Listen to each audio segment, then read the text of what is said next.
자, 그러면 이제 조선 쪽의 대외관계 부분을 할게요. 그 조선 쪽의 대외관계 부분을 이제 개관 차원에서 한번 읽어볼게요. 자, 그 금성교과서 167페이지 펴보세요.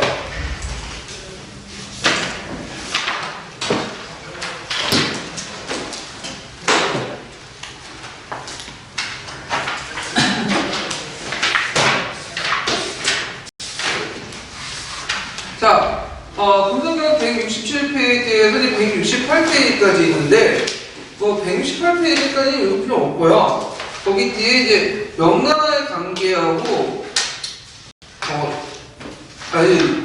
읽어야 되겠네요. 명나라의 관계, 그 다음 여진주의 관계, 그 다음 일본과 동남아시아 관계까지 한번 읽어볼게요. 네. 명과의 관계. 조선의 외교 정책에서 기본이 된 것은 4대 교린이었다. 명과는 태조 때 정도전이 중심이 되어 추진한 노동정벌 준비와 여진 유민 문제 등을 둘러싸고 불편한 적도 있었지만 태종 이후 양국 간의 관계가 좋아지면서 활발하게 교류하였다. 조선은 명과 매년 부정기적으로 사절을 교환하였고 그때 문화적, 경제적 교류가 활발하게 이루어졌다.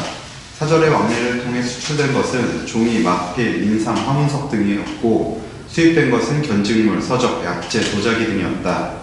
명에 대한 4대 외교는 왕권의 안정과 국제적 지위를 확보하려는 실리 외교였고 선진 문물을 흡수하려는 문화 외교인 동시에 일종의 공무역이었다.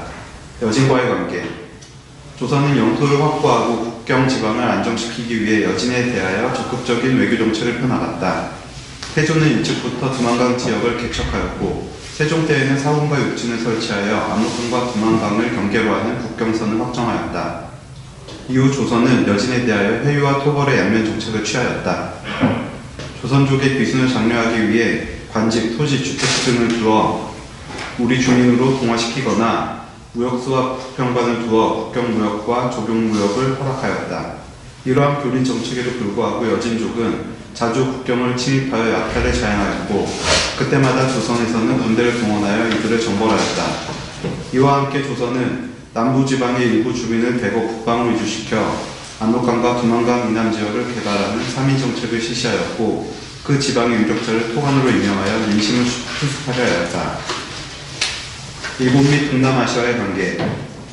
조선은 일본과 동남아시아 여러 나라와의 교류에는 교린 정책을 원칙으로 하였다. 고려 말 이래 외부의 침략이 그치지 않았기 때문에 조선은 수군을 강화하고 화약 무기를 개량하여 북방을 튼튼히 하였다. 그리하여 세종 때에는 200여 척의 함대를 동원하여 외부의 소굴인 전라도를 토벌하려고 하였다. 이후 조선의 국력과 국방력이 강화되고 일본 내의 정치적 혼란이 수습되면서 외부의 침략은 현저히 줄어들었다. 조선은 대마도주가 수시로 토산품을 바치면서 무역을 간청하자 개해약조를 맺고 제한된 주공무역을 허락하였다. 이에 따라 일본의 세견선이 왕래하면서 교역이 이루어졌다. 교역은 부산포, 제포, 연포의 3포에서 이루어졌다. 조선은 일본에 무명, 인삼, 각종 서적 등을 보내주었는데 이때 보내준 면포는 일본인의 의생활에 혁명을 일으켰다고 평가될 정도였다. 또한 조선은 시안, 자와 등 동남아시아의 여러 나라와도 교류하였다. 이들 나라는 조공 또는 진상의 형식으로 각종 토산품을 가져와서 옷, 옷감, 문방구 등을 받아갔다. 한편 유구와의 교역도 활발하였는데 불경, 유교 경전, 엄종, 부채 등을 전해주어 유구의 문화 발전에 기여하기도 하였다. 네. 자, 그러면 조선의 초기 대외관계를 볼게요. 조선은 건국하자마자 내거는 대외관계가 원칙이 뭐냐? 4대 외교예요. 4대 교린이죠. 자, 4대라는 것은 이제 체력이 강하고 큰 나라 발전을 섬기고 이때 4대 대상은 누굴까요? 영이죠. 그 다음에 이웃나라 대등하게 입장에서 사귄다. 이 교리인데 교린의 대상이 여진족이나 이제 일본 같은 나라인데 사회에 보면 여진족과 일본의 관계가 결코 대등한 관계는 아니었어요. 우리가 좀 갑이고 얘네들 은이죠. 예. 근데 왜 교린이라고 얘기하지 않고 4대라고 얘기하지 않고 왜냐하면 중국 중심의 질서에서 4대의 대상이었던 나라는 중국밖에 없죠. 근데 우리가 똑같이 그 여진족과 그 다음에 일본은 4대로 대할 경우에는 누구하고 충돌할 수밖에 없겠죠? 중국과 충돌할 수밖에 없으니까 이제 진짜 형식적으로 4대지만 실질적인 그러니까 실제로 사대지만 형식상 뭘 내세우고요? 교리를 내세우고요. 예. 그러면 이제 사대는 중국을 숭배하는데 이게 이제 조선 초기 때까지 아직까지는 사대주의가 일반화되진 않았어요. 예. 그래서 고려의 영향을 받아서 사대 정책이라는 측면이 되게 강하거든요. 그래서 이제 그걸 이제 볼 수 있는 게 요동정벌 같은 것도 있죠. 네, 그래서 요동정벌을 볼 수 있는 거는 이제 아무리 중국이라도 우리의 이해관계가 다르면 칠 수 있다. 그런 사고방식이 있는데 그럼 왜 중국같이 날까요? 이건 뭐냐면 선진 문화를 받아들이기 위한 거죠. 선진 문화. 그럼 중국 왜 교린을 왜 할까요?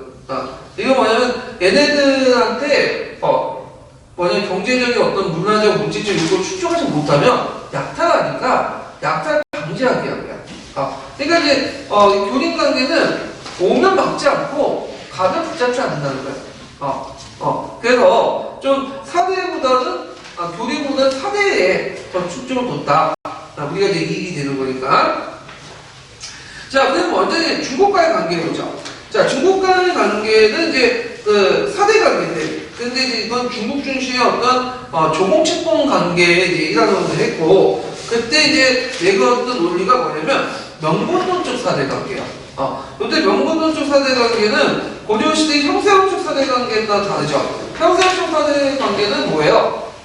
형세에 따라서 사대 대상이 달라질 수 있죠. 근데 명분론적 사대관은 이게 국가 간의 관계가 아니라 국가 간의 관계를 넘어서 이게 뭘까요? 부모와 자식 간의 관계로 바뀌어요. 부모의 나는 누구죠? 명나라죠. 자식은 누구야? 조선이죠. 그러니까 조선이 명나라를 섬기는 거는 자식이 부모와 섬기는 똑같다. 그리고 나중에 이제 임진한테 명나라 우리나라 도와줬잖아요. 그러니까 이제 거기에다가 이제 뭐까지 붙냐면 제조지은의 은혜까지 붙어.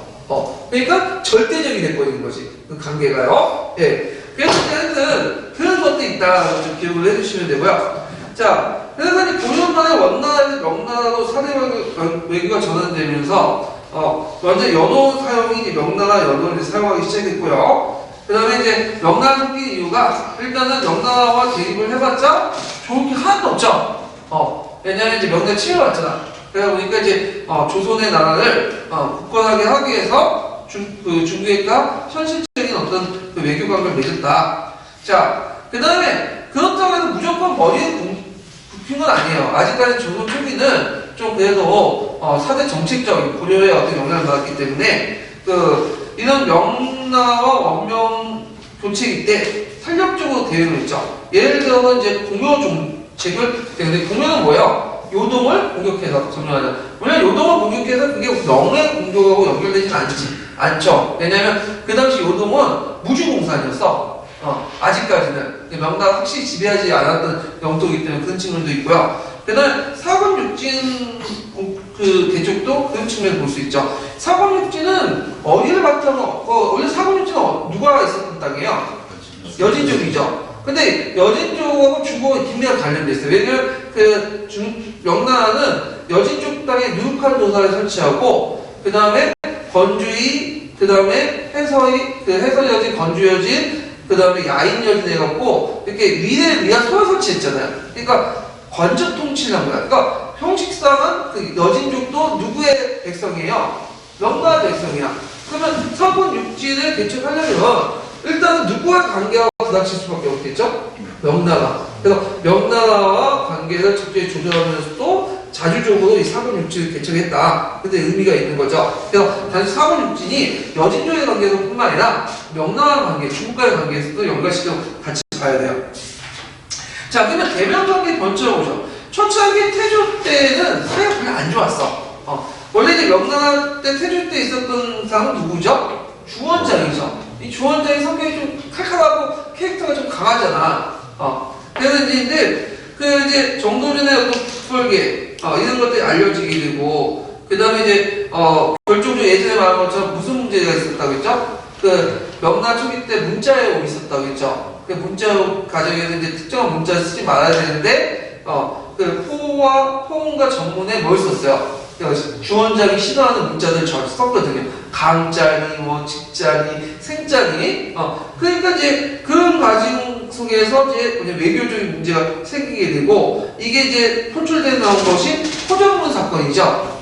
그래서 예전에 한번 그게 나왔던 건데 그래서 이제 그거에서 정도전 오라니 말하냐면서 조선 측에서는 정도전 안 보내려고 하고 정도전이 뭐 병이 걸렸다. 그 정도전이 그 포정문을 안 썼다. 그렇게 하고 대신 보내니까 그 사신들을 이제 억누하고 이런 포정문 사건이 나거든요. 그 관련된 내용이 이제 근거편 1144페이지, 45페이지 있는데 각자 읽어보세요. 이건요. 자, 그 다음에 또 이제 하나 문제가 뭐냐면 그러니까 사이가 안 좋으니까 이제 의례적으로 받는 고명이나 책임도 못 받아. 그래서 조선의 그 왕으로서 이제 고명이나 책임도 못 받고 그래서 한동안 노순 이름으로 통치하면 건지 고려 국사라는 이름으로 통치했어요.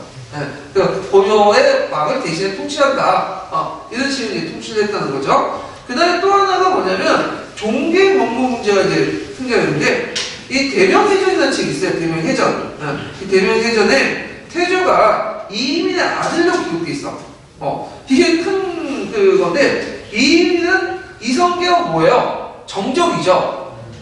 정적인데 정적의 아들로 이렇게 잠복 기록됐단 말이에요. 이성계 누구의 아들이죠? 이자춘의 아들이잖아. 그래서 이제 그 명나라한테 몇 번 사신을 보내가지고 이걸 고쳐달라고 욕을 했는데 안 고쳐줘, 명나라. 근데 얘네들이 그게 잘못된 걸 알고 있어, 자기들도. 근데 왜 안 고쳐줄까요? 자기가 값을 계속 해야지. 왜냐면 외교육 카드가 하나 있어야 될 거 아니에요. 그냥 줄 수는 없는 거죠. 그래서 매달리게 만드는 거야. 결국에는 이제 나중에 그 뭐냐면 그 16세기 때 그 역관 출신 홍수원이라는 사람의 하락을 통해서 그 뭐냐면 이게 고쳐져요. 하여튼 그 종계 법무 문제들이 이제 조선 초기 때 문제였다. 그래서 태조 때는 명나라 관계가 별로 안 좋았다는 거. 근데 언제부터 이제 급속하게 이제 좋아졌냐면 태종 때야. 태종 때는 이제 다 그 중국이나 우리나라의 정치적 사정이 달라졌는데 중국의 전나라 변호를 계기했고 그 당시 법무장을 쳐내고 누가 즉위했죠? 영락제가. 그러니까 영락제가 상당히 정통성이 약한 상태였죠. 그런데 이제 그때 또 왕은 누구야? 태종이죠. 태종도 정통성이 약한 거야. 그러니까 서로 정통성이 약하니까 조공채권 관계를 통해서 서로 인정해주면서 어떻게 정통성을 강화시킬 수밖에 없겠죠. 둘의 이해관계가 딱 맞아 떨어진 거야. 그러니까 앞에서 때는 이제 갈등은 이제 없어지고 그래서 이제 한동안 넣었던 고명이나 체계를 다시 주고 그 다음에 이제 그 조동왕을 승인하고 그리고 그때 잠깐 요동 이제 수복을 보류하게 되죠. 그래서 이제 사이가 좋게 되고요. 세종 때도 가면 또 이제 뭐냐면 금은색으로 갖다 바쳐라. 그 다음 공료를 갖다 바쳐. 공안을 바쳐는 조선 초기 때 여기가 있었거든요. 그러니까 원나 나쁜 짓들은 그대로 그냥 명나라가 한 거야. 공료는 뭐예요? 공료는 그 저기 예쁜 부인은 그 예쁜 아녀자들을 갖다 바치는 거죠. 그래갖고 이제 되게 한간대에 오거든요. 명나라 한간대. 한간대 오면 이 한간대 되게 이제 조선 사람들이야. 조선 갔다 한간대가 이제 오는데 이 사람들이 땡깡을 나요. 그래갖고 이제 여자들 보고 예쁜 애 없다면서 조선에는 그렇게 예쁜 애가 많다고 들었는데 왜 예쁜 애가 없냐? 그러면서 이제 뭐를 하고 꼬락꼬락하고 이에 대해서 태종에 대해서 불만을 대중이 막 뭐 불만 토하고 그런 내용이 나오죠. 근데 세종 때 들어서 공령 폐지됐어. 그게 그 다음에 공안인데 공안은 뭐냐면 한간. 왜냐면 조선의 한간이 똑똑하고 그러니까 얘네들 이제 보냈거든요. 원나라 때부터 명나라 때 초기 때까지 했는데 이것도 폐지됐어요. 그래서 이제 있고 하여튼 금은세구나 공령 공안을 폐지하고 그 과정에서 이제 금강사나 은강사들이 일치적으로 뭐냐면 폐지가 돼요. 그리고 명나라가 말을 많이 달라고 하니까 말림처럼 잘 기르지 않죠. 그래갖고 이제 무슨 문제가 생기냐면 이제는 그 수레가 예전에 수레가 많았거든요. 수레가 많이 줄 끄는데 말이 없으니까 뭐야? 수레가 안 끄는 거야. 근데 구사용 말 제압을. 그러면 뭐가 발달되면 지게나 가마 발달. 그래서 조선기 때 보면 이제 주장하자. 우리도 뭘 사용하자? 수레 사용하자. 이런 주장을 했는데 우리나라도 예전에 수레 사용했어. 다 뭐 때문에 끊어진 거야? 명나라 때문에 끊어지게 된 거죠. 자, 일단 뭐 여러 가지 이유가 있는데 그 다음 세종 때는 또 여기도 안 나와있지만 통곡의 변이 일어나니까 그게 작용을 받아서 노동수복 운동을 또 해요. 근데 뭐 주변에 아니 대우분에 말렸죠, 이제. 예. 그래서 이렇게 조선 초기 때까지는, 조선 중후기처럼 살인대 집권하기 전에는 나름대로 뭐냐면, 사대하지만 자주적인 정책을 했다는 거야. 예. 사대하지만 자주적인 정책을 했는데, 이것이 바뀌게 된 것이 언제때라? 16세기. 누가 집권했기 때문에. 이제 살인세력이 집권하면서 완전히 사대주의로 빠지게 되는 거죠. 예. 자, 그리고 이제 그 뭐 지성사대론이라고 이제 그 내용이 있는데, 한글인가? 그 의미 없어요. 이게 지성 쪽은 그냥 사대한다는 뜻이야. 예. 그런 내용이고. 자, 그 다음에 조공무역인데, 대개 정건대 시대 때 이제 주요 공무역 조공무역이죠. 그래서 이제 중국에 종어 갖다 바치면, 그거에 대해서 이제 해석을 하는 그 무역인데, 되게 우리가 이제 하나를 갖다 바치면, 중국이 3개를 줘요. 그래서 그걸 매년 가는 게 아니라, 이제, 그 황제 탕신이나 즉위, 뭐, 황태후 탕신, 뭐, 그런데, 그 가거나 아니면 정기적으로 한 3년마다 한 번씩, 3년마다 조공을 하죠. 근데 조공할 때 같이, 뭐냐면, 상인도 많이 따라와요. 그래서 거기에 민간무역도 형성이 되고, 이제, 회사품을 가져와서 막대 이제 받으니까, 이득이 남으니까, 우리 입장에서 3년에 한 번씩 오는 게 원칙이지만, 각가지 이유를 갖다 붙여면서 이제 가려고 하는 거고, 중국에서는 안 받아주려고 하는 거죠. 네, 국가재정 낭비니까. 자, 하여튼 그 과정에서 이제 말, 인삼, 모피, 그 다음에 모시, 항우성이 수출을 하고, 그 다음에 이제 살수입품, 비단, 약재, 서적, 도자기, 이런 것들을 이제 했다. 그럼 기억을 좀 해두시면 돼요. 그리고 이제 또 우리나라 좀 특징이 뭐냐면, 중국이 우리나라 좀 특이, 예뻐해가지고, 보통 이제 여진족이나 이제 이런 나라들 이제 상대할 때, 일본하고 상대할 때는, 무슨 무역이라고 하죠? 가망무역이라고 하죠. 들어보셨죠? 가망. 이 가망무역은 이제 뭐냐면, 무역을 할 수 있는 권한을 주는 거야. 그러니까 커터식으로, 요 정도는 무역을 해라. 그래서 이제 뭐냐면, 반을 잘라가지고 증명을, 도장을 찍고, 한쪽은 이제 일본이나 뭐 여진족 수출이 갖고 있고, 한쪽 중국이 있었고, 무역을 딱 하면 그 안에서만, 허가증 안에서만 무역을 하잖아요. 그게 가망무역인데, 우리나라나 오키나와는 특별한 가망을, 우리나라는 가망을 특별하게 안 줬어. 그냥 자유롭게 무역을 하고 있어. 네. 그래서 가망무역을 제외시켰죠. 자, 하여튼, 그런 것도 있다. 그 다음에 이제, 팔포무역이라고 해가지고, 이제, 사신수혜원들이 경비무역을 했는데, 그게 뭐냐면, 그때 이제 사신이 갈 때 사신만 가는 게 아니죠. 거기 역관도 가고, 이제 각종의 호위병도 가고, 그 다음에 이제 각종 상인들도 가요. 그래서 어떻게 역관 같은 경우에는, 돈 안 줘. 돈들. 경비 안 줘. 그 대신에 8포 정도의 인삼을 가지고 와서 팔 수 있는 권한을 줘요. 그러니까 오히려 그게 더 나아. 근데 인삼이 그 당시 중국에 되게 인기가 많았거든요. 그러니까 이제 그러니까 중국 사신들이 온다면, 그 사신간에 주변에 장사치들이 다 모여. 그래서 거기에 막대한 이득을 부셔가면서 뭐냐면 역관들이 이제 돈을 파는 거지. 그리고 또 그 돈 판 거 가지고 이제 중국 물품을 사가지고 다시 우리나라에 팔고 또 저기 동해상을 통해서 일본 갖다 팔아요. 그러니까 이런 중간중간에 역관은 돈 되게 많이 벌어요. 그래서 조선시대 역관 돈이 상당히 많은 사람이 많아요. 그래서 번성업 같은 사람 있죠? 이 사람도 역관 출신이야. 양관전에 나오는. 그래갖고 이제 팔포무역을 했다. 그래서 그런지 몰라도 중국어 역관을 가르친 교재가 있어요. 조선시대 때 노골대라는 교재가 있거든요. 노골대. 노골대 주 내용이 뭐냐면 장사하는 거야. 그래서 역관을 장사해서 애누리 까고 막 그런 내용이 다 나와요. 근데 얘네들이 역관의 제일 목적이 통역보다 뭐죠? 장사하는 거야. 통역도 솔직히 말해서 잘 못했다고 그래요. 대충 하고 그냥 길게 말하면 잘 못하니까 그냥 한두 마디 딸려고 얘기하고 그랬는데 하여튼 실속이 있었다. 네. 그 다음에 사무역은 이제 대공 조공 사용을 할 때 같이 이제 사접단이 와가지고 이제 하면서 했는데, 예를 들어 조선의 사회는 이제 북경의 동평관 해동관, 명나라 상인들은 상해가 올 때는 서울의 태평관 유수할 때 그때 이제 상해가 일어났다. 이렇게 이제 보시면 되겠죠. 그래서 이제 조선 전기까지는 아직까지는 무슨 무역이었죠? 조공무슨 무역 중시의 공무역책이었다. 그러면 이 관련된 내용을 미래에 대해서 한번 읽고 넘어갈게요. 자, 미래에 115페이지 잠깐 펴보세요.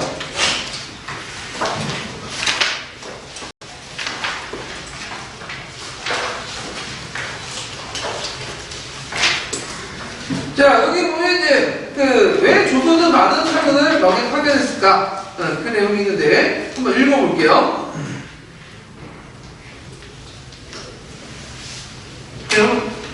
명의 사신으로 갔던 남제가 조선에 돌아와 명훈제가 3년에 한 번만 사절을 파견하라고 했다는 말을 전하고 있다. 그런데 아래 그래프를 보면 조선은 매년 정기 사절 이외에도 여러 번 비정기 사절을 파견하였음을 알 수 있다. 사절 파견은 조공품도 바쳐야 하고 비용도 많이 들었을 텐데 왜 그랬을까? 실제로 명은 주변 국가가 사절을 자주 파견하는 것을 달가워하지 않았다. 대국으로서 사절을 후하게 인접하고 돌아갈 때 많은 답례품도 주어야 했기 때문이다. 그렇지만 조선은 명에 매년 세 차례의 사절 파견을 요청해 두 나라가 갈등을 빚기도 했다.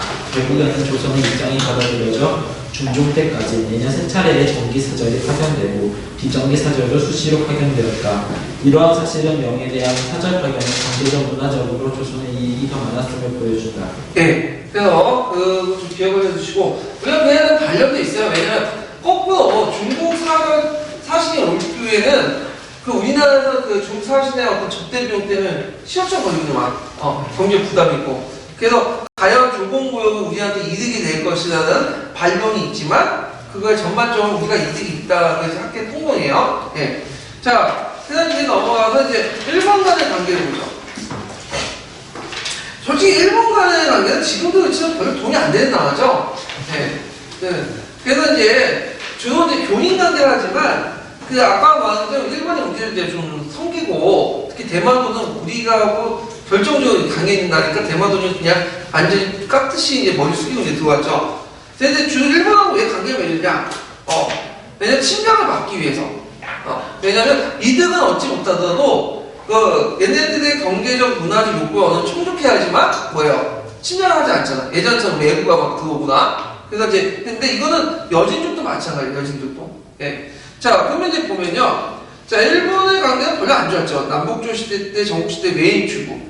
그래서 외구인데, 남북조 시대 때는 1차, 외구, 정기외구고, 전국시대는 포기외구라고 하죠. 그래서 큐슈 지방의 외인들이 한반도 지역에 와서 노학질하고, 그래서 이제 조선정부 해외와 움직임이 조리는데, 자, 세종 같은 경우에는 당근과 채찍질을 동시에 했어요.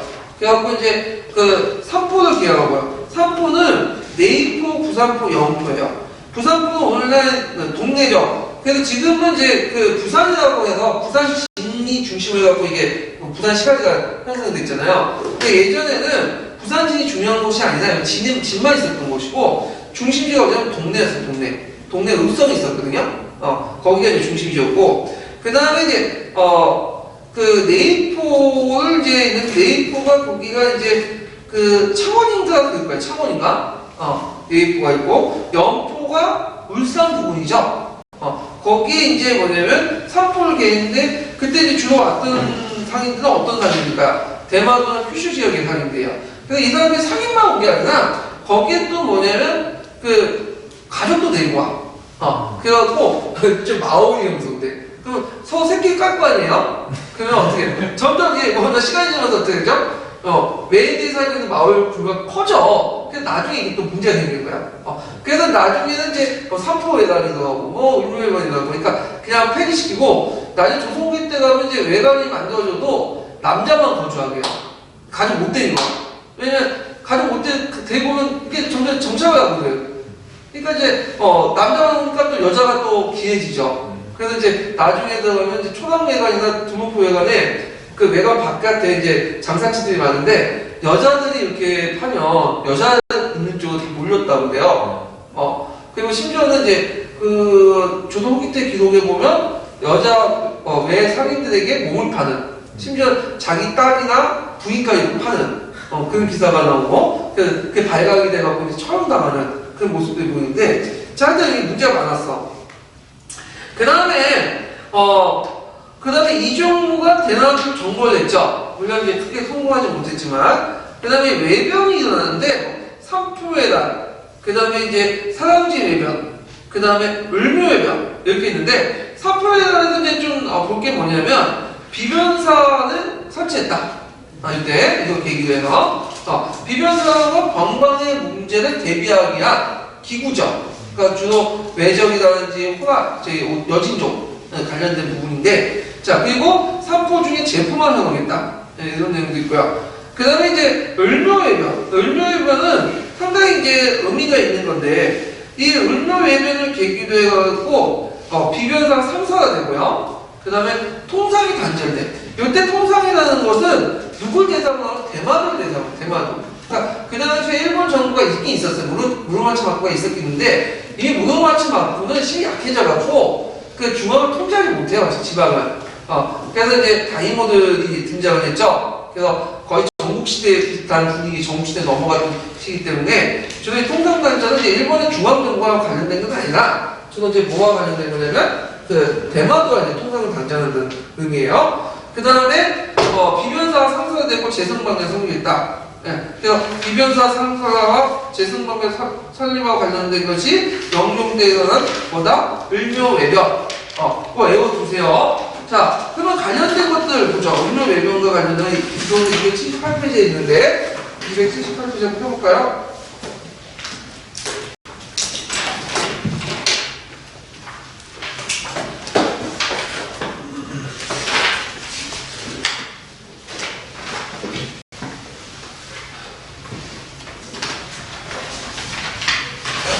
자, 그 옆에 외관이 있으니까 한번 읽어보시고요. 을묘외관 한번 읽어보죠. 네.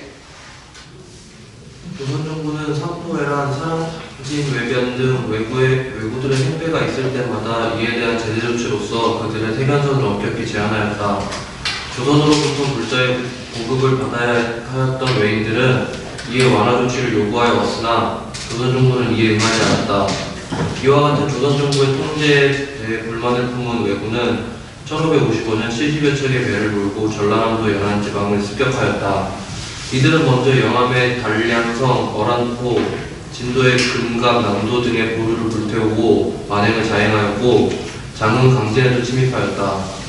이에 조선정부는 이중경을 도순찰사, 김경석, 남치훈을 강화사로 잡아 왜구를 포괄하여 영암에서 이를 크게 무찔렀다. 외구가 물러간 후 대마도주는 을묘외변에 가담한 외구들의 목을 베어 전에 사죄하고 세견선의 부활을 거듭 요청하였으므로 조선정부에서는 세견선 5척을 허락하였다. 네, 이 내용들 좀 파악을 해주시고요. 그래서 이제 그 당시 일본이 을묘외변이 삼표외변이 배당이 하면서 그렇게 하다 보니까 이제 우리나라 교육이 줄어들 수밖에 없죠. 이렇게 깽판이 없고. 그러니까 거기에다가 또 중국과의 관계도 나빠져. 중국은 예전에 가방무역을 했는데 이때 이제 그 가방 무역권을 둘러싸고 상인들까지 싸우죠. 학가다사이나고 싸워가지고 막 영파의난 같은 것들이 일어나죠. 그래서 한때 또 가방 무역 끊어져. 그러니까 이제 완전히 일본은 우리나라나 중국 간의 관계가 완전히 대외관계 무역이 끊어지거든요.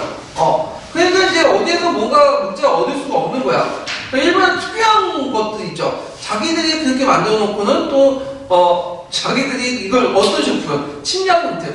그래서 임진왜란이 일어난 것들 중에 하나가 뭐냐면 이런 조선하고 중국 간의 어떤 대외관계 교육의 어떤 관계 단절 이런 걸 좀 볼 수가 있거든요. 예. 자, 하여튼 이런 것도 좀 보시면 되고, 자, 그 다음에 여진 간의 관계를 보죠. 여진 간의 관계.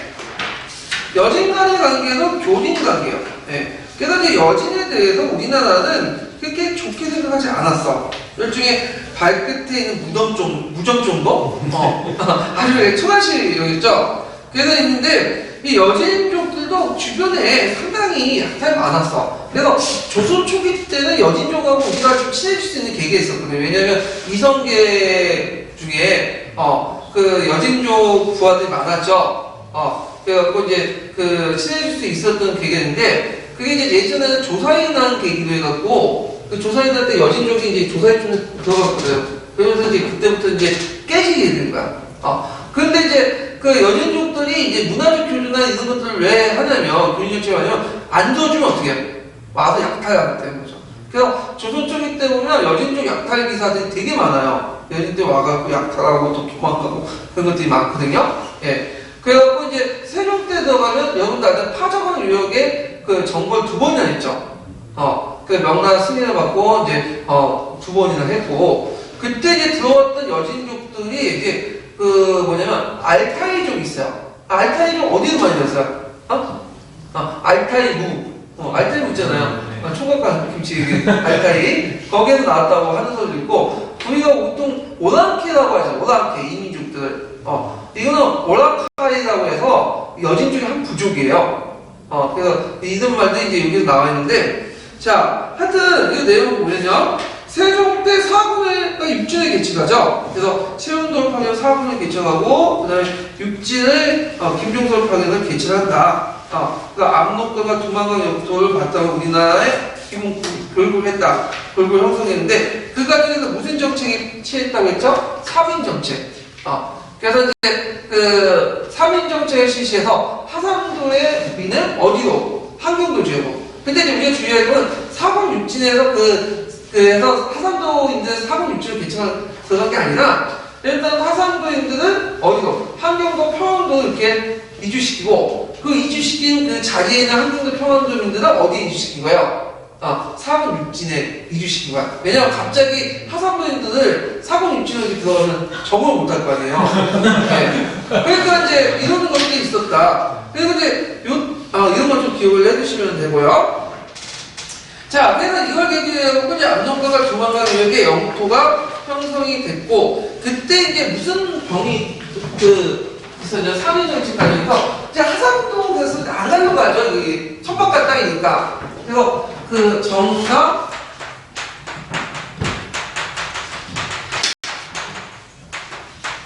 사반원이라는 그 저기 한번 있어. 이게 이제 세종 때 만들어지거든요. 3인 정책 과정에서. 왜냐면 주로 이제 죄를 지은 사람들 있죠. 죄를 지은 사람들이 저쪽 환경과 평화를 보내는 거야. 근데 그 한 사람 보내는 게 아니라 일가친족을 다 보내. 그러니까 일종의 이게 형벌이 된 거지, 이게. 정가사명 정책이. 그래갖고 이게 이제 있다가 이게 언제 폐지되냐면 언제 한경도 평화가 어느 개척된 숙종 때설도 있고 영조 때설도 있어요. 하여튼 조선 후기 때 숙종 영조 때 폐지됐어. 근데 이제 양반의 특권 중에 하나가 뭐냐면 정가 사병을 안 하는 거야. 이 중종 때 양반의 개념이 이제 확보되면서 정가 사병 정책을 제외된 거죠, 이거는.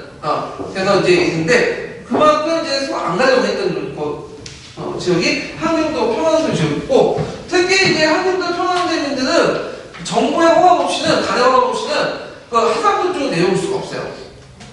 왜냐면 거기 개척 지역이기 때문에.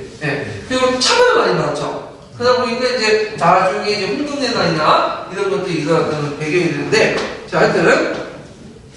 그 다음에, 이때 이제 이탄계난이 있어. 이탄계난. 그래서 이탄계난을 누가 진압했죠? 신림장군이 진압했는데, 이때 이제 신림장군이 이탄계난을 진압할 수 있었던 거는 기병이죠, 기병. 그래서 되게 우리나라는 이제 외부도 싸우고 있지만 주로 이제 전쟁을 하면 조선 초기 때는 이제 평화기가 200년 동안 있었다고 했잖아요. 근데 국방만 약간 전투가 있었어. 이건 전쟁이 아니라 전투야. 여진족을 상대하다 보니까 조선 전기 때의 주력은 뭐가 될까요? 당연히 보병이 아니라 기병일 수밖에 없어. 여진족과 싸우려니까. 근데 임진왜란 터지니까 일본군의 주력은 뭐야? 보병이죠. 보병인데 이제 3종 대열을 해가지고 뭐냐면 발사하는 조총병 보병이니까 이 조총병에 누가 깨진 거야? 기병이 깨진 거야. 그래서 이때부터 임진왜란을 계기로 해서 다시 전력이 뭘로 바뀌죠? 보병으로 바뀌어. 근데 바뀌었더니 또 기병 출신한테 누가 쳐들어와? 뭐냐면 여진족들 쳐들어오잖아요. 또 당한 거지. 이때 보면 주참치 하다가 당한 거죠. 자, 하여튼 그러니까 실력이 나중에 이제 임진왜란을 당한 게 이유가 있어요. 기병 중심이었거든. 근데 이미 그 일본에는 정시대 때 기병을 깬 조총부대, 보병부대가 주력이었잖아. 그러니까 상대가 안 되는 거죠. 자, 그 다음 여진과의 관계에 보면 이제 조공목이나 모욕소를 설치해가지고 이제 그들에게 주로 수입품 말이었고, 그 다음에 주로 이제 얘네들 갖다 파는 게 뭐냐면 별로 없어요. 그냥 가죽이나 진주나 산삼 이런 거를 갖다 팔고 얘네들은 이제 생활 필수품이나 이런 것들 이제 받아오고, 이런 것도 있었다. 그래서 이제 여진과의 관계는 엄밀한 조공무역이야. 여진 출장들이 와가지고 그냥 조선에서 이제 엎드리고 받아오고 그런 건데 왜 이 교린관계라고 할까요? 아까 얘기랑 똑같은 거죠. 조공에 대해서는 누구만이 할 수 있는 거죠? 중국만이 할 수 있는 거 아니야. 그러니까 우리가 조공이라도 실제 조공한테 내들 중에 누가 충돌할 수밖에 없다? 중국가 충돌할 수밖에 없죠. 특히 중국은 여진족을 간접 통치하고 있었잖아. 그 당시에. 그러다 보니까 이제 존이라는 말을 쓴 거예요. 예, 요거 이제 응급실에서 보시면 되고. 자, 그 다음 동남아시아를 보죠. 동남아시아. 자, 동남아시아는 이제 루코는 이제 어디죠? 오키나와, 유구라고 하죠. 그 다음에 사이약, 태국, 자바, 인도네시아 교류인데, 심지어는 이제 인도네시아, 나중에 얘기할게요. 하여튼, 이런 것도 있다. 자, 그러면 관련된 것들을 한번 지도세로 찾아가서 읽어볼게요. 자, 지도세 275페이지 볼게요.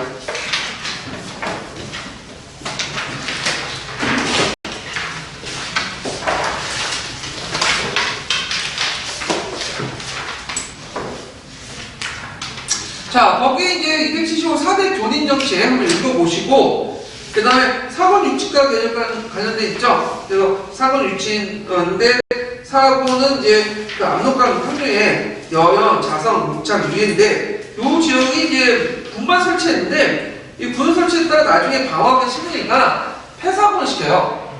근데 폐사본을 시켰다고 해서 그 지역을 이제 포기한 건 아니고, 영토는 유지하는데, 거기에 간첩을 설치하지 않는 지역으로 만들죠. 그래서 있고요.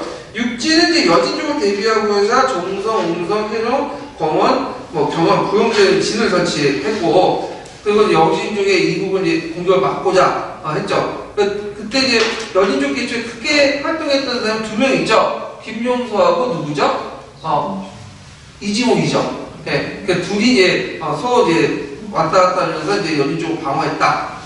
그 다음 토감제도는 뭐냐면, 한경도나 평안도 제주도의 병방 지방 유럽층들에게 지방 지배와 군사 조직을 강화하기 위해서 실시한 거야.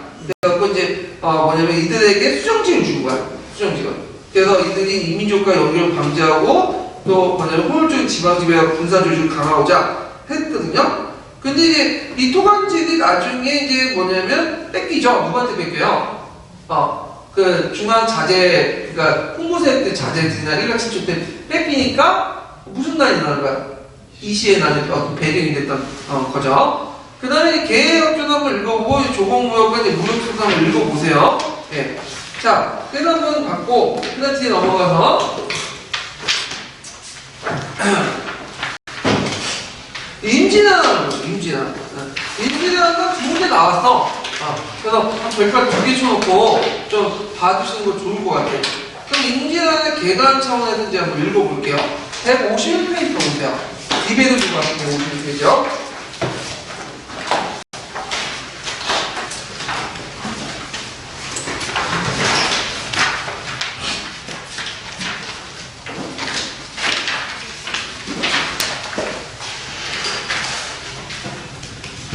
자, 니네들은 151페이지인데, 151페이지 나온 단을 쭉 읽어볼게요. 임진왜란 시작과 배경, 전개과정, 부공이요. 처음부터 다. 네. 조선 정부는 외인들이 삼포해란을 일으킬 삼포를 폐쇄하였다. 또한 을묘해변을 계기로 비변사를 상설화하여 대책을 세웠다. 그러나 군역제가 해이해지면서 국방력이 크게 약해졌다. 이 무렵 일본에서는 도요토미 히데요시가 전국시대의 훈련을 수습하고 통일을 이루었다. 도요토미 히데요시는 불만이 많은 지방 영주들의 관심을 밖으로 돌리기 위해 조선 침략을 결정하였다. 일본은 조선의 산천과 지리정보를 수집하고 조총을 개량하는 등 준비를 마친 후에 약 16만 대군으로 조선을 침략하였다. 처음 왜군을 맞은 부산성과 동래성이 함락되었고 신립이 충주의 판금대에서 배수진을 치고 항전하였지만 적을 막아내지 못하였다. 결국 선조는 의주로 피난을 떠났고 한성은 함락되었으며 백성들은 조정의 무능력함을 비난하였다. 수군과 의병의 활약으로 임진왜란을 극복하다 왜군은 수군이 남해와 황해를 돌아 물자를 조달하면서 육군과 합사하여 북상하는 전략을 구상하였다. 그러나 이순신이 이끈 조선 수군은 옥포에서 첫 승리를 거둔 이후 당포 한산도 등지에서도 승리를 거두어 남해의 제해권을 장악하였고 그 결과 전라도의 북창지대를 안전하게 지킬 수 있었다. 육지에서는 사방에서 의병이 일어나 자신들의 향토를 방어하였다. 관군은 조선의 요청으로 파견된 명군과 함께 평양성을 탈환하였고 횡주산성에서는 백성들과 합심하여 적을 물리쳤다. 왜군은 경상도 해안 일대로 물러나 휴전을 제의하였다. 휴전 협상이 진행되는 동안에 조선은 전열을 정비하였다. 먼저 훈련도감을 설치하여 군대의 편제와 훈련 방법을 바꾸었다. 또 소고법을 시행하여 지방군 편제를 개편하였으며 화포를 개량하고 소총을 제작하였다. 명과 일본의 휴전회담이 결렬되어 왜군이 다시 전쟁을 일으켰다. 조명 연합군이 직산에서 왜군을 격퇴하고 이순신이 명량에서 적의 함선을 대파하자 왜군은 남해안 일대로 후퇴하였다. 왜군은 전세가 불리해지고 도요토미 히데요시가 사망하자 본국으로 철수하였다. 예. 자, 그러면 이제 임진왜란을 보죠. 임진왜란을.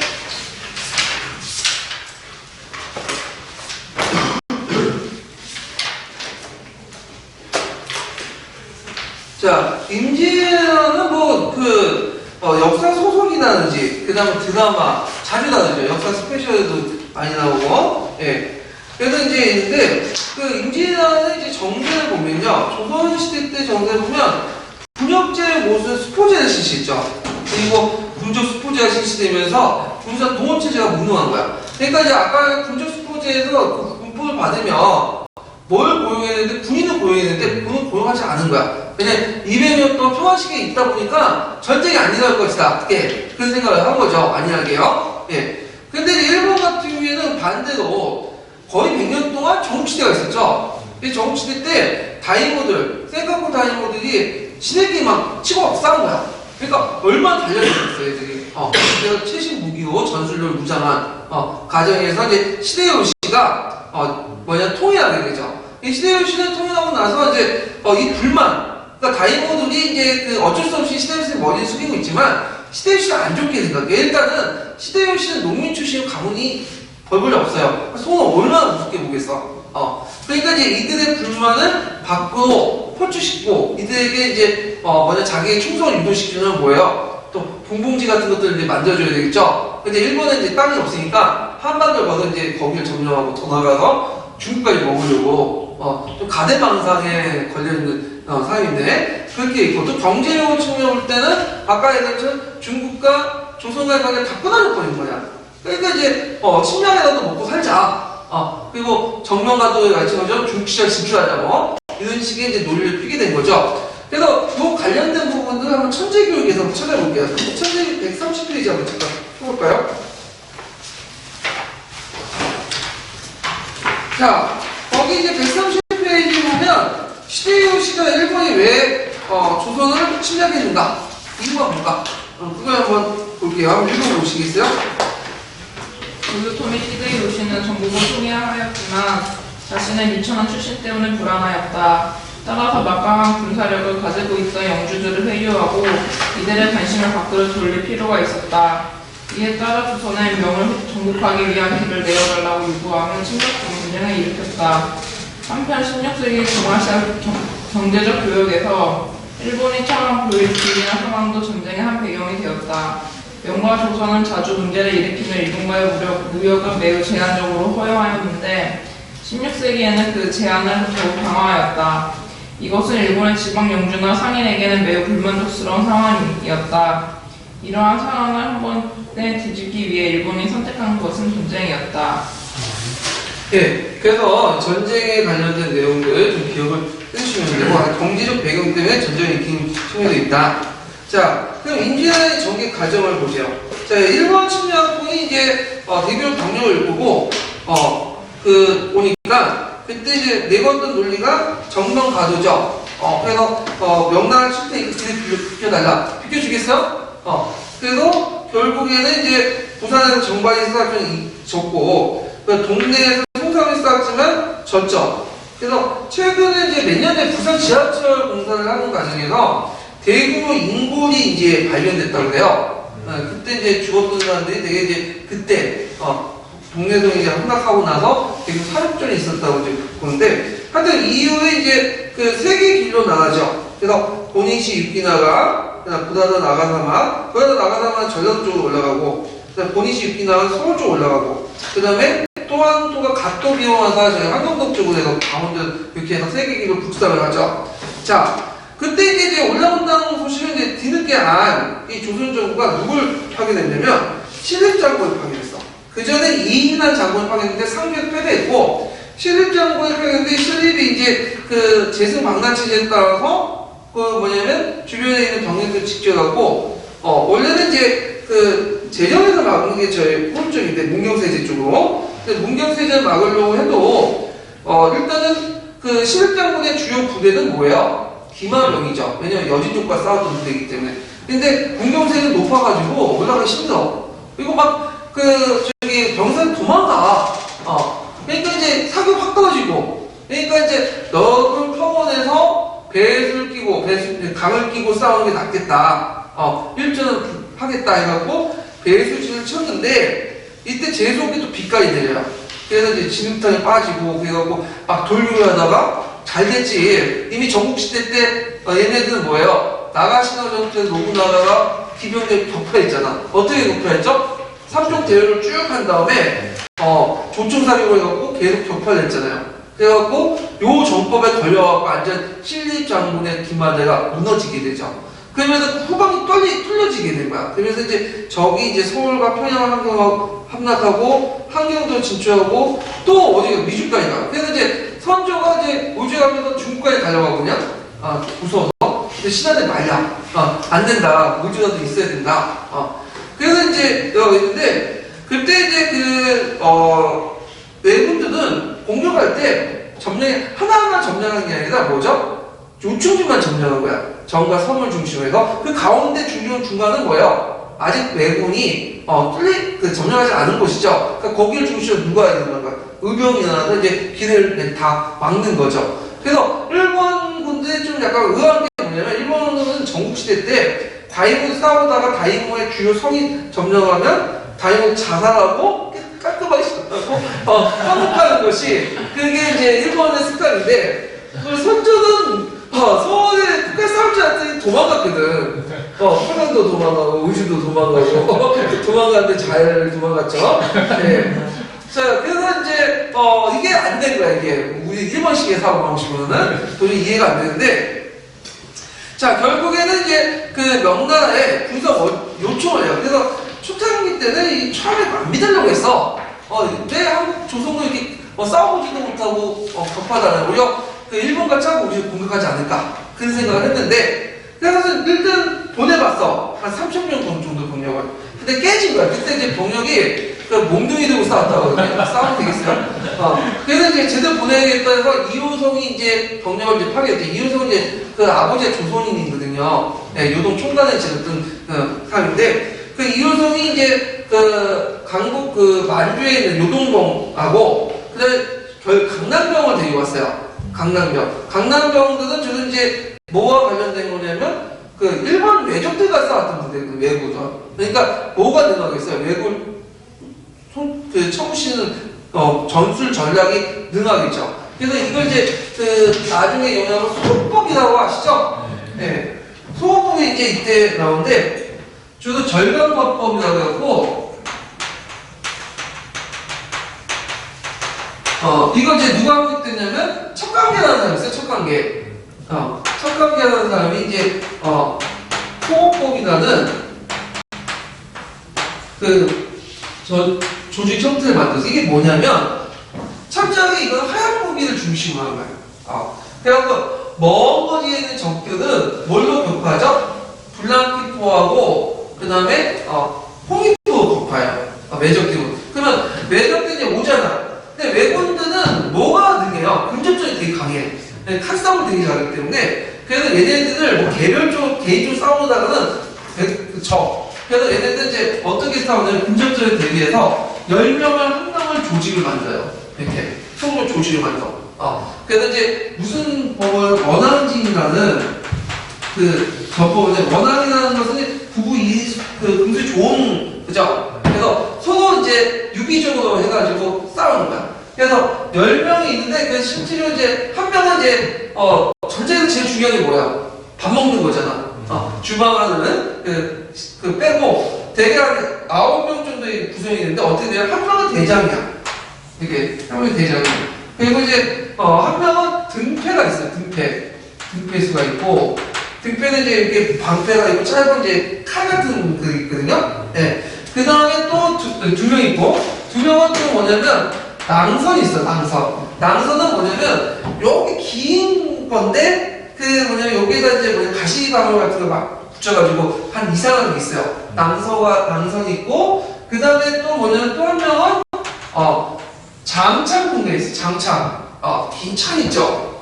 그래서 또 한 명은 뭐냐면 삼지창이라고 들어보셨어요? 삼지창? 삼지창은 이제 뭐냐면 요게 조선시대 때 보면 일반 군주들이 들고 다니는 거 있잖아요. 접하기 삼지창. 그 삼지창이야. 좀 없어 보이죠? 네. 근데 이게 상당히 이게 유리하지 않은데 왜냐면 이게 칼을 걸고 이게 부러질 수도 있고 쓰는 거야. 그래서 등패, 낭선, 그다음 장창, 상지창 요게 이제 한 조가 돼가지고 일본군이 오면 같이 연합해가지고 공격을 하는 거야. 그래서 일본이 군전적으로 막았는데 만약에 요게 대장일 거야. 여기에서 군대 한 조가 3분의 2 정도 죽잖아요. 3분의 1 정도. 그럼 남아있는 사람 다 죽어야 돼요. 전이 끝난 다음에. 그러니까 뭐예요? 연대체가 보니까 어떻게 돼요? 싸울 수밖에 없는 거죠, 열심히. 그래서 이게 이제 뭐냐면, 원앙진을 바탕으로 소호법 체제인데, 이 소호법은 원앙직과 하얀무기를 바탕으로 해갖고 만들어진 체제예요. 이 소호법이 후에 이제 소군과, 그 다음에 훈련대대의 훈련 도감에 군사 조직 형제가 되죠. 네. 외적을 대비하게 만든 부대다. 근데 웃긴 건 그게 기껏 만들어놨더니 또 누가 쳐들어와. 북쪽에서. 네. 여진쪽, 김원희 여진쪽, 이거 안 통해. 이런 거는. 이거 왜 외국하고 통하는데 안 통하는 거지. 재수가 좀 없는 것 같아, 계속. 네. 자, 하여튼, 그때 이제 명나라의 도움을 받아가지고 이제 평양성을 탈하고, 그때 평양성 탈할 때 큰 도움을 됐던 것이 강남경이에요. 하얀국이 이용해갖고. 근데 이호성이 강남경을 데리고 같이 갔어야 되는데, 벽제관 전투에서는 얘들 뿌리치고 자기 시야에 있는 만주병들만, 기마부대만 와서 하다가 똑같이 당한 거야. 일본군 보병 부대한테. 그러니까 이제 물러나고 나니까 패배하고 나서 가만히 생각해보니까 내가 열심히 또 써갈 필요 없잖아. 남의 나라 와가지고. 그러니까 좋게 일본군과 타협을 해보자 해가지고 요때 정전 형상이 회담이 일어나. 정전 형상이 일어나는데 이게 4년 동안이에요. 그러니까 임진왜란 초창기 때는 빡세게 싸우다가 4년 동안 정전 형상이 있어. 93년에서 97년. 그때 이제 고니시 유키나가가 일본 측 대표고요. 그 다음에 중국 측 대표는 친일경이라는 사람이 있어요. 근데 이제 처음에는 중국 측에서 이제 보면 어떤 생각을 했냐면 그냥 조공채국만 인정해주고 시대요시를 일본 국왕이 인정하면 물러날 거다. 그렇게 이제 생각을 하는 건데 고니시 유키나가 이제 시대요시한테 묻는데 시대요시 이건 그게 아니거든. 일단은 조선의 3도를 하랑이라. 그래서 하산도 달라는 거야. 그 다음에 이제 중국의 황제의 딸을 도요토미 시대에서 줄 것. 그 다음에 교육을 제기하고 이런 걸 요구해요. 더 주겠어요? 그러니까 이제 신일경이 그걸 명나라 황제한테 얘기하고 만년짜리 얘기하니까 그 얘기했다간 지가 죽을 것 같아. 그러니까 얘기를 안 해요.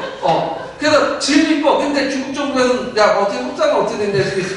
신일경은 우리는 그냥 얘들이 시대요시가 와갖고 일본 국왕을 인정하고 여기서 끝나려고 합니다. 그냥 잘 됩니다. 말했는데 이게 안 된 거지. 그러니까 이제 나중에 알게 된 거야. 신일경이 중간에서 가지고 거짓말 치고 앉아가지고 했다. 그래서 신일경이 죽고 다시 전쟁이 재발되죠. 이게 이제 뭐냐면 정유재단이에요. 그래서 1597년, 1598년인데 실제 7년 전쟁이지만 전쟁 딱 한 거는 2년밖에 안 돼요. 나머지는 가독이 중간에 정전 시기라는데 요때 이제 잠깐 이제 우리나라가 군제 개편을 하게 되죠. 그래갖고 이제 아까 말한 것처럼 조총부대를 만들어요. 읽은 것처럼 조총부대는 어떻게 만들까요? 항해.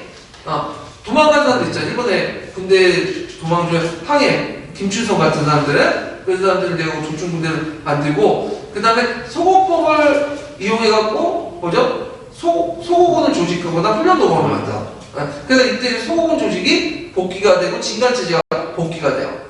그래서 이런 것들에 전력을 싸우는데 이때는 이제 나름대로 활약이 있고 싸워보니까 또 이제 싸우면서 물잖아요. 그러니까 일본이 이제 한 번 올라가지 못했죠. 이건 나중에 얘기하고요. 자, 그러면 이제 우리가 3대 대첩을 좀 볼게요. 3대 대첩을. 자, 진주성 전투인데, 진주성 전투는 이제 그 당시 이제 구나다 나가마다 이제 군대가 전라도를 공격하는데, 전라도를 공격하기 전에 뭘 쳐야 되죠? 진주를 쳐야 돼. 그래서 진주 목사들 김시민과, 그 다음 주변에 있는 의경자, 그 다음에 진주의 국민들이 합쳐가지고 그 왜군들을 격파 그것의 큰 승리는 진주 대첩인데 그 과정에서 또 김진이 죽죠. 그리고 그 후에 2차 진주 전투인데 이때는 1차 전투에서 패배를 소욕하기 위해서 했는데 오히려 어떻게 돼요? 아니 했는데 이제 결국에는 이제 점령당하고 그 유명한 농기가 여기에서 나온 거죠. 예. 그래서 이렇게 이제 있고요. 그 다음에 또 3대 대첩이 하나가 뭐예요? 행주 대첩이죠. 행주 대첩은 이제 왜 일어났냐면 그 당시 일본 군들이 서울에 있었는데 서울 군대 행주 대첩에 권위날 장군들이 이제 한 10,000명 정도의 병력을 이끌고 거기에 있었어. 그러니까 이제 이 거주장 쓰는 거야. 항상 그 서울 뒤편에 있으니까 그래서 한 3만 명 정도의 병력을 가지고 일본군들이 행주대첩 공격을 했죠. 근데 이때 이제 그 권율이 이제 국민과 합동으로 격퇴를 했어. 근데 그때 격퇴를 할 때 하차라든지 하차 아시죠? 다연제 녹색 신기전 비슷한 하차나 여러 가지 하얀 무기를 통해서 격파를 한 거야. 물론 행주를 주목해갖고 했지만 그게 결정적인 승리가 아니라 결국에 하차는 다양한 무기를 통해서 했고 행주대첩에 패배한 뒤에 일본은 서울을 이제 지킬 자신이 없는 거야. 그러니까 다 물러나서 어디로 갔죠? 저쪽 그 전라도와 경상도 해안 지역으로 물러났죠. 그래서 거기에 이제 외성을 쌓고 이제 해당을 기다렸던 거지. 이제 그래서 그 행주대첩 이후에 한 4년 동안 정전 협상이 일어났다. 이렇게 좀 기억을 해주시면 돼요. 그런 실립자고 패배부터 해갖고 이제 행주대첩까지 전반적인 것들을 왜냐하면 시험에 나왔기 때문에 뒷줄 공부 한번 찾아가서 한번 읽어볼게요. 1150페이지부터 볼까요?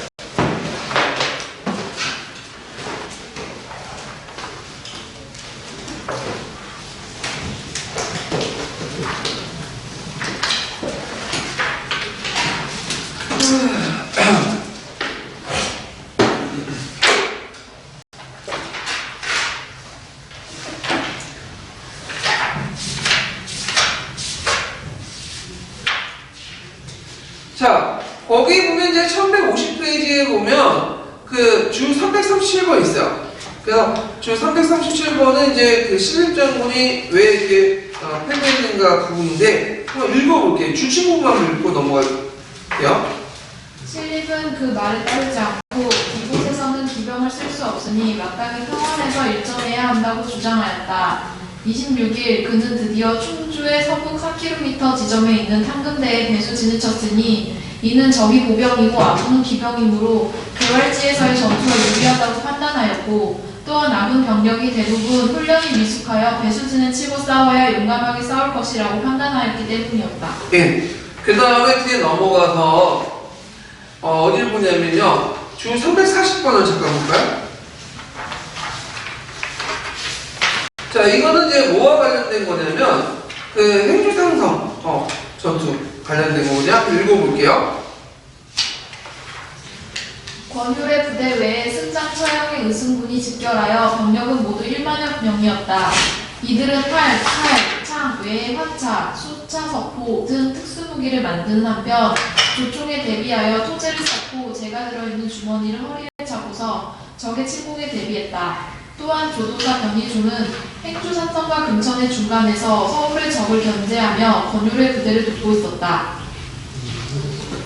네. 자, 그래서 이렇게 이제 보고요. 그 다음에 또 뒤에 넘어가서 이제 주 339번 이게 이제 진주 대첩하고 관련된 내용을 읽어볼게요.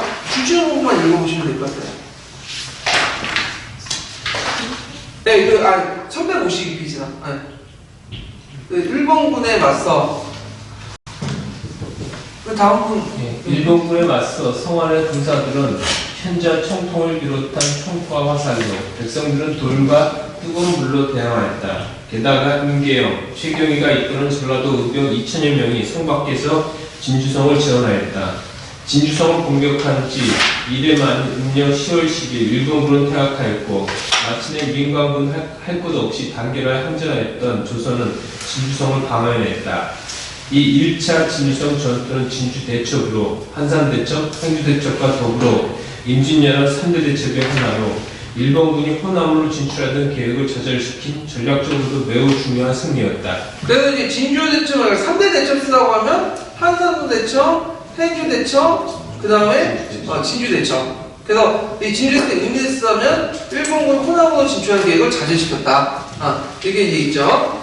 자, 그 다음에 이제 수군의 승리 보죠. 육군이 패할 때 유일하게 이겼던 게 수군이야. 그래서 우리가 보통 일본군 하면 그 바다를 이제 둘러싸여 있으니까 뭐라고 해요? 육군보다는 해군이 강할 거라고 이제 생각하지만 실제 일본군은 육군이 강해요. 해군은 단순히 수송부대야. 하여튼 그때 이제 그 일본이 이순신하고 싸우면서 거의 뭐예요? 승리 못했죠. 그만에 이순신이 무패. 그래서 이제 그 일본의 이제 그 목적은 뭐냐면 이제 방법은 뭐냐 전략적으로 뭐냐면 그 보통 이제 군대가 올라가면 군대 제일 중요한 보급로 확보거든요. 근데 육상으로 이제 확보를 하면 많은 짐하고 수대나 이런 것들 인력들이 필요해. 근데 해상으로 보급을 하면 어떻게 돼요? 그만큼 인력이나 그것을 줄일 수가 있겠죠.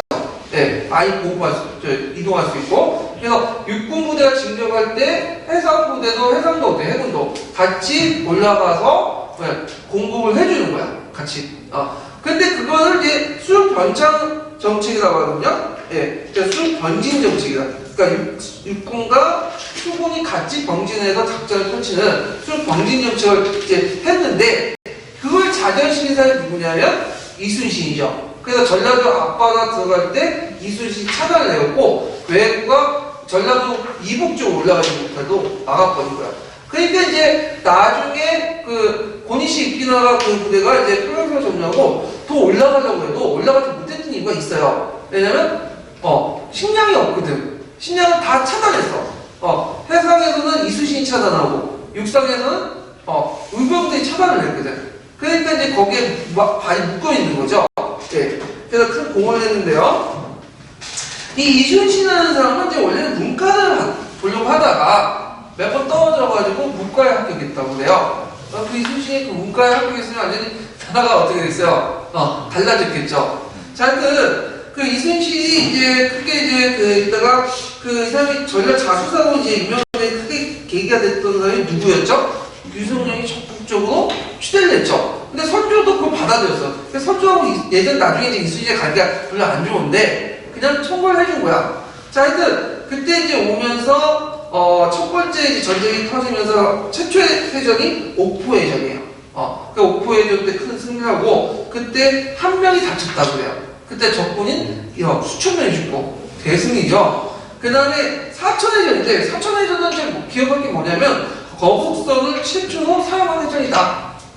이 거북선이라는 것은 뭐냐면 예전에 말했죠. 원래는 태룡 때 만들었다고 하는데 태룡 때 만들어진 거북선은 좀 달라. 지금 그 이순신의 거북선은. 그래서 명종 때 만든 그 판옥선을 이제 상간판을 떼가지고 이렇게 위에다 이제 철갑을 씌운 데 만든 건데 주로 뭐냐 돌격선이에요.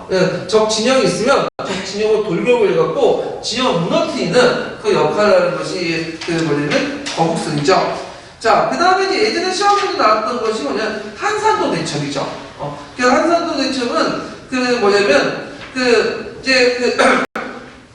그 당시 이제 와키사키라는 일본군 장수가 있었는데 이 사람이 이순신을 이제 공격하려고 건네랑이 있었어. 건네랑. 근데 이 건네랑은 좁은 해역이기 때문에 일본 육군과 해군이 이렇게 해역에 몰려가고 공격을 하면 당할 수밖에 없는 지역이거든요. 그러니까 여기에 싸우면 제가 불리하겠죠.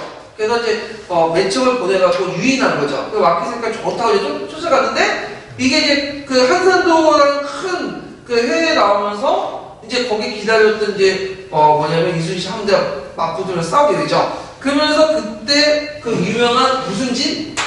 하깃진. 하깃진인데 예전에 진을 짤 때는 정자랑 진을 짰어요. 이렇게 정자랑. 하깃진은 뭐냐면 학이 이렇게 날개를 벌린 것처럼 이렇게 하는 건데 요게 하깃진이 하나만 하는 게 아니라 두 개가 찼어. 이걸 뭐라고 해요? 쌍익진이라고 해. 그 안으로 누가 들어온 거야? 적이 들어온 거야. 되게 병신같이. 네. 그래가지고 이제 돌려가지고 막 하면서 대포를 이제 하는 거죠. 그 당시에 이제 하포는 특징이 뭐냐면 조준을 이렇게 하는 거야. 지금은 딱 컴퓨터같이 해갖고 이게 조준상을 가잖아. 그게 아니라 그 당시에는 하방을 형성해요. 하방을 하면서 그 하방 속에 대포를 쏘는 거야. 그러면 하나 걸리겠죠, 랜덤으로. 그러니까 하방 형성 부분에 하기 위해서 이 하기진이 딱 좋은 거죠. 근데 요게 딱 들어가요, 하방에. 일본 군대가. 그러니까 이게 하기진에 사기진을 해갖고 막 대포를 쏴대니까 그 하방이 있는 거예요. 일본군 그 전선이 완전 뚝 망하는 거죠. 예. 그래가지고 이제 있는데, 그런 게 있고, 그 다음에 이제 그 도중에 모험을 받아서 원균이 이제 나중에 삼각 통제사가 되죠. 근데 원균이 뭐예요?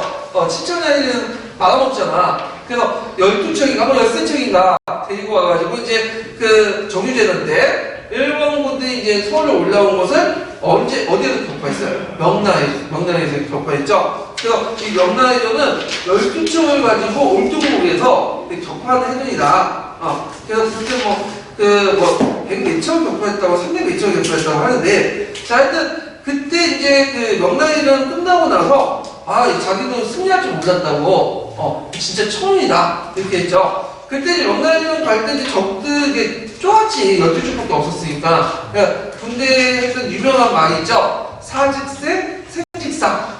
이게 뭐야? 죽고자 하는 사람은 살고자 하는 사람은 죽을 것이다 하면서 격려해갖고 이제 싸웠죠. 그리고 마지막에 노량진전에서 그냥 보내도 되는 것을 끝까지 붙어서 한 명이라도 죽이자 해가지고 싸우다가 이순신이 적의 총칼에 맞아 죽었다는데, 그거에는 자살설도 있어요. 왜냐면 그때 싸울 때 갑옷을 입지 않았고, 왜냐면 이순신 입장할 때 이제 선조가 자기를 안 좋아하니까 언제 전쟁 끝나면 죽을 수 있다. 그래서 차라리 그냥 드라마틱하게 죽는 게 낫겠다. 그래가지고 이제 죽었다고 하는데, 하여튼 대단한 사람이죠, 이순신은. 그래서 이제 이순신의 의미, 그 작전의 의미는 왜군 해상력을 봉쇄를 했고요. 변진 정책을 실패했죠. 그 다음에 결정적 호남 지방의 국천지를 보호했다. 두 가지의 의미 있고요. 그 다음에 이순신이 이길 수 있었던 것은 물론 그에 뛰어난 이제 전략 전술도 있어요. 왜냐면 이 사람이 싸울 때 특징이 뭐냐면 항상 자기가 유리한 환경을 만들어 놓고 싸워. 그러니까 꼭 이길 수밖에 없는 환경을. 그러니까 질 수 있는 환경을 안 만들어. 거기에는 안 싸워. 그러니까 무조건 돌진하라가 아니라 적을 어떻게든 자기가 유리한 환경을 만들어 놓은 곳에다 싸워갖고 해. 그러니까 이길 수밖에 없는 거죠. 그래서 상당히 뛰어난 인물이었고, 또 그 외에도 그 조선배가 일본 배보다 더 뛰어났기 때문에. 그래서 예전에 조선배는 고려시대 때 기술 그대로 받았다고 했죠. 평저선 있죠. 그러니까 대포를 장착할 수 있어. 근데 일본 배는 대포는 있긴 있어요, 얘네들도. 근데 배에 장착을 못해. 왜냐면 배가 이렇게 장착할 경우에는 이게 첨자선 형태이기 때문에 흔들려요, 막. 그리고 이제 이 때문에 그림을 보면 이제 싸우는 그림 보면 대포를 어떻게 장착을 하냐면 배에 신호인데 위에다가 이렇게 천장에다가 고물망을 이렇게 걸어놓고 이렇게 해요. 쏠 수 있어요? 없죠. 그리고 그 일본 애들의 특징은 뭐예요? 공격적이죠. 기어오르지 않죠, 그 얘네들은. 네. 그래서 기어오는 걸 막기 위해서 이제 거북선의 등판에다가 가시를 올려놓고, 그 판업선 자체가 되게 커요. 일본 애들의 특징이 뭐예요? 작잖아. 조금 애들이 걸려오니까 못 기어오는 거지. 네. 그리고 판업선 자체가 또 2단으로 돼 있어. 그래서 스피드 또한 어떻게 돼요? 되게 빨라요. 그러니까 속도나 이런 것들 볼 때 절대적으로 뭐냐면 조선군이 유리한 거야. 그러니까 원균은 멍청한 거죠. 칠천량에 들었는데 이 칠천량은 왜냐면 그 시청에 좁은 그 골목이에요. 그러면 골목에 해군만 있는 게 아니라 그 옆으로 육군도 배치할 수 있어. 육군에서 조총과 특히 육군 대포 있죠. 포병대는 공격을 받을 수 있는 거야. 근데 거기에 들어가서 이제 완전히 뭐냐면 폭삭 망해버리는 거죠.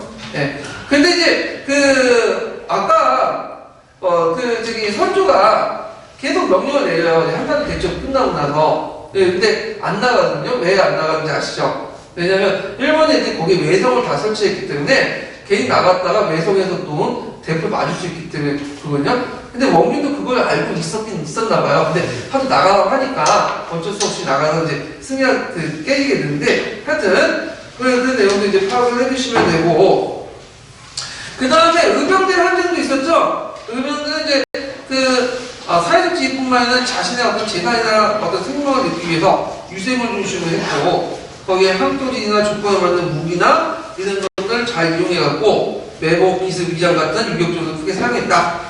대표적 의병자들은 되게 이제 근데 요때 의병자 출신은 다 사대부들이야. 조선시대 사대부들이 항상 뭐 나쁜 건 아니야. 나름대로 영향을 행사할 수 있는 조건이 있어. 왜냐면 위기시에 나섰잖아. 그래갖고 주로 이제 조식기여된 문화생들이 많죠. 그래서 조묘든 춘중도에도 이제 싸우고, 각제호 홍의장군수 유명하죠? 네, 경상도. 그 다음에 이제 고경면의 전라도, 김천일, 정몽고 이런 사람인데, 그 고경면은 이제 그 나중에 억울하게 죽어요, 이 사람이. 영문학과 억울하게 죽게 되는데, 있고, 그 정몽고 같은 경우에는 이제 원래 관리 출신이었는데, 자기 한경도 갔다가, 거기 척이 쳐서니까 의병을 조직해가지고 싸우죠. 그래갖고 이제 그 한경도 예전에 북간이라고 있거든요, 북간? 그래서 그때 이제 그 정문부의 이제 업적을 기르고자 북한 대척비를 들었어요. 근데 북한 대척비를 일본이 가져갔죠. 그러다가 그게 한 몇 년 됐어요? 9년 전인가? 그때 이제 일본은 다시 가서 북한으로 돌려줬죠. 그래서 한경도에는 그때 이제 그 강해군에 드는 형도 잡히죠, 임명군인가? 잡히게 되는데, 그때 배신한 사람 있죠, 국경인. 그 국경이 이제 가토 기요마한테 이제 왕자를 갖다 바치고, 근데 그 당시에는 지금은 그 7.18 대명사 누구예요? 이완용이죠. 그 당시에는 국경인이었어. 이름이 국경인이에요. 그런 있는데, 자, 하여튼, 이렇게 있다. 그래서 의병이 초창기 때는 이제 일어나니까 이제 선조 또한 좋았어. 근데 나중에 보니까 질적으로 하락되고 강병을 능가하고 보니까 선조가 이제 뭐냐면 이 선조 질투심이 많잖아. 이승도 질투하고 의병장도 질투하고. 왜냐면 자기 도망갔거든. 그러니까 잘못하면 전쟁 끝난 후에 자신의 정치의지가 어떻게 돼요? 위협받을 수 있죠. 그러니까 이제 의군을 강군에 이제 편입시키려고 하고, 그거에 대해 반발하는 의병자들, 고경문 같은 사람들 막 영국제로 막 쳐내고, 그래가지고 이제 그 당시 각제호 같은 사람은 이제 어차피 난 죽는다 생각하고 산 도망갔잖아. 자, 그래가지고 이제 의병 그런 것도 좀 기억을 하시면 되고, 자, 의병과 관련된 내용을 한번 지도서에서 한번 찾아서 읽어볼게요. 지도서 259페이지.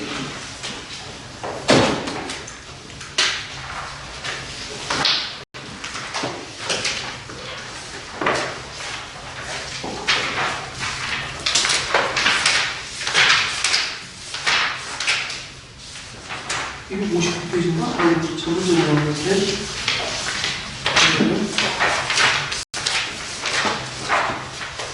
자, 279페이지다. 279페이지인데, 어디부터 이제 보냐면요. 279페이지 두 번째부터 쭉 한번 읽어보죠. 임진왜란이 발발하자. 임진왜란이 발발하자 정부에서는 초유석을 파견하고 지방관은 진발령을 내려 관관은 소집했으나 백성들은 이에 응하지 않고 깊은 상처를 표현하였으며 서민이나 천민 중 일부는 관권에 반항하기도 하였다. 관군이 무너짐에 따라 양반 유생들은 자신들의 지위뿐 아니라 생명과 재산에 대한 위기를 느꼈다. 이에 지방의 양반 사족들은 피란 중인 농민을 위시하여 천민에 이르기까지 의병진을 청구할 것을 호소하였다. 박제호와 같은 일부 의병생들은 군량이나 무기까지 스스로 마련하고 의병을 모집하였다.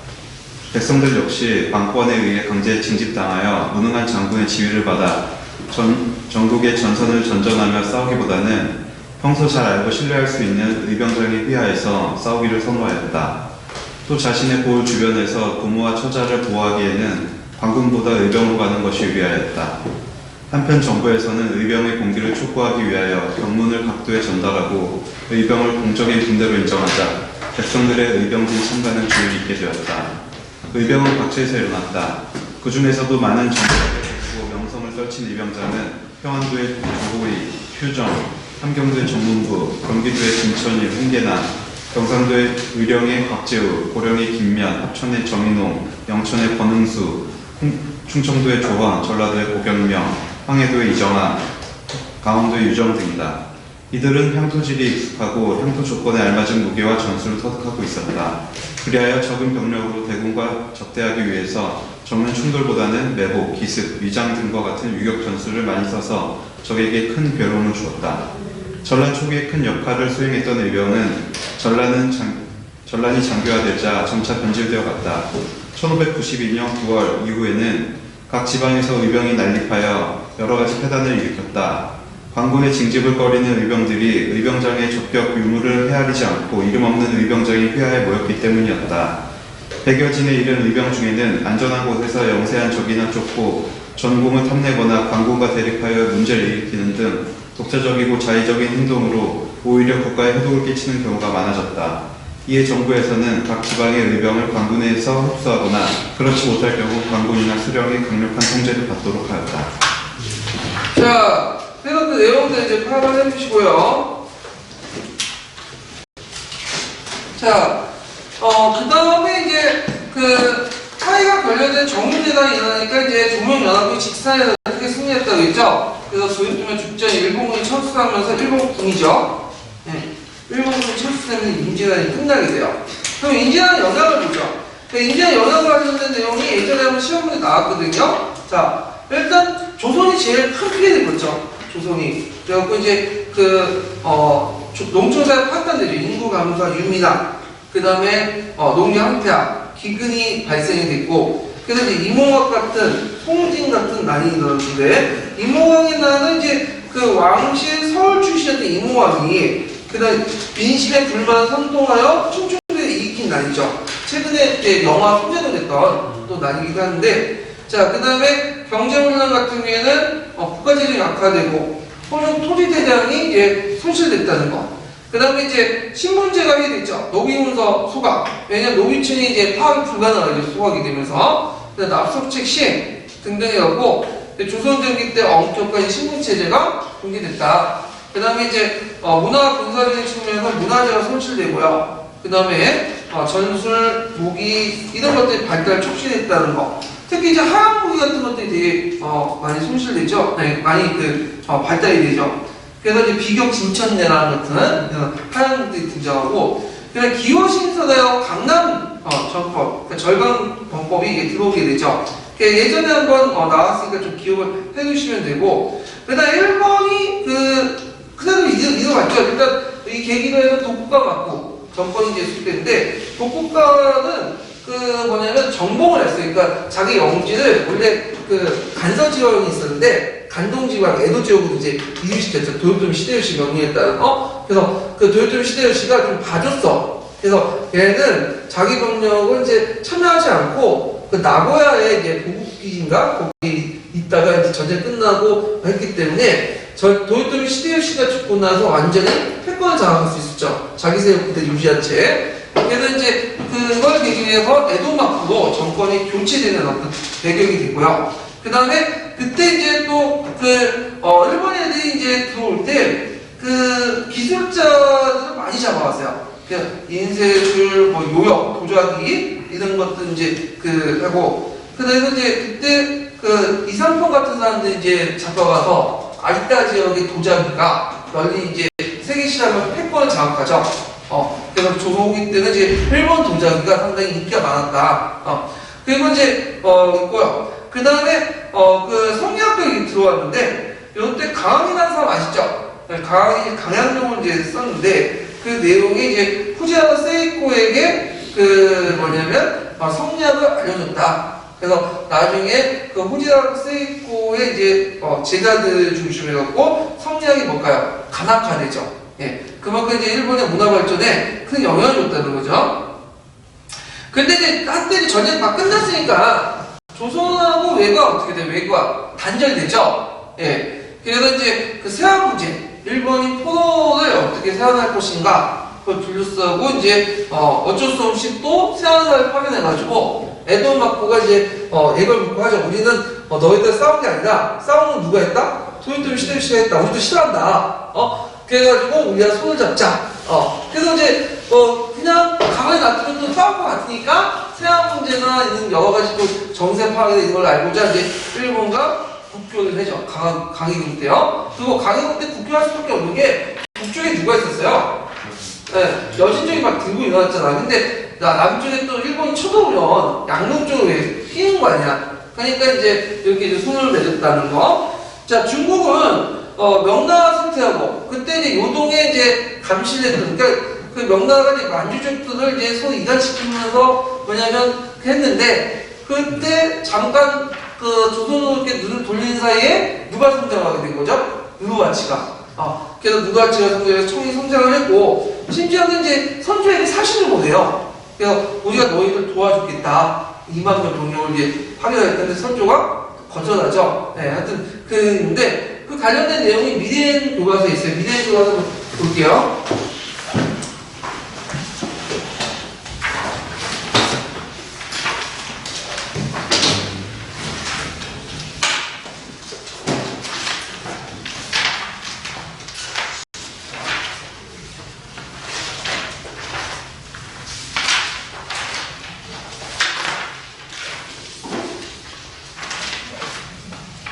자, 그 미대인 교과서에 보면 사료읽기 부분에 있어요. 사료읽기에 여진족 지원군을 지원군 파견을 거부하다 이 내용인데 한번 읽어볼게요. 네, 117페이지요.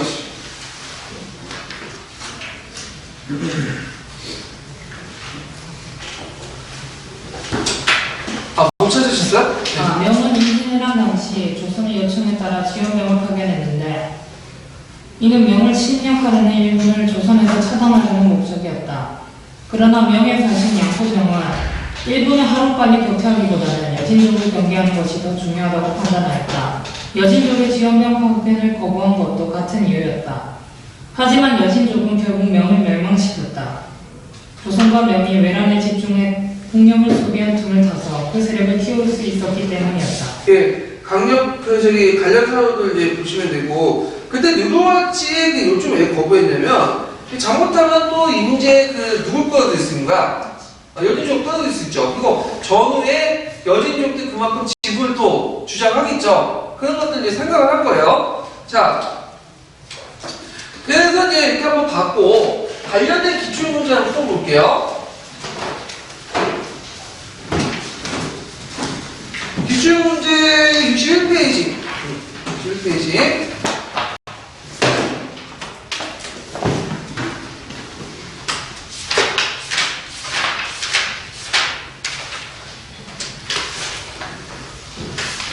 자, 9번 문제 볼게요. 9번. 자, 외란의 영향이 아닌 것은 있는데 1번은 이 강해군과 북인 정권은 식량 배급 정책을 강화했다. 이거 풀렸죠? 이거 뭐죠? 중립정책이죠. 그래서 이거 풀렸고 자, 2번은 보면 오랜 전쟁으로 인구가 격감되고 농촌이 크게 합해졌다. 맞고요. 그 다음에 이제 일본의 정권이 바뀌고 에도먹고 바뀌고 조선인 학자 대표적인 사람이 이제 강한 같은 사람이죠. 그 다음에 이제 기술자 그다음에 납치의 문화가 크게 발달했다. 맞고요. 그 다음에 그 토지대여가 호적이 거의 소실되었으며 조세 요역의 징발과 신고의 부분이 곤란해졌다. 맞죠? 그 답이 1번이 되겠죠. 자, 10번은 이제 임진왜란과 관련된 그런 건데 임진왜란 3대 대첩이 뭐라고 했죠? 진주대첩, 한산도대첩, 행주대첩 3대 대첩이죠. 자, 거기 이제 내용을 보면요. 권희시 부대가 들어오자 배수진이 치고 있던 신립이 비장한 가오로 전투에 있는데 이거 무슨 전투예요? 상금대 전투죠. 상금대 전투는 그 다음에 나는 이제 하객진과 관련된 거니까 한산도 대첩. 다는 진준 대첩인데 몇 차죠? 1차죠. 1차. 그 다음에 나는 행주 대첩이죠. 그 다음에 이제 다는 기호신성 관련된 내용들. 근데 자, 한번 보면요. 다는 신립으로 조선군의 기병준수의 전설을 구사했다. 맞죠? 예. 그 다음에 2번은 그 조선의 수군이 남해 일대 제해권을 장악한 계기가 됐다. 맞죠? 그 다음에 이제 3번은 강군과 은병이 경력이 저항했으나 버티지 못하고 성은 결국 함락했다. 이건 제1차 전투이기 때문에 이건 제2차 진주대첩, 진주 싸움이죠. 이때 이제 한 거고 틀렸죠.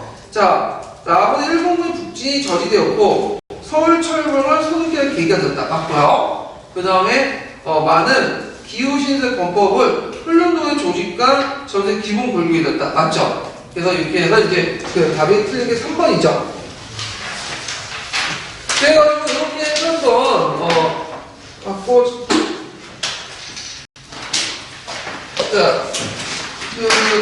좀 쉬었다가 그 사회 부분을 할게요.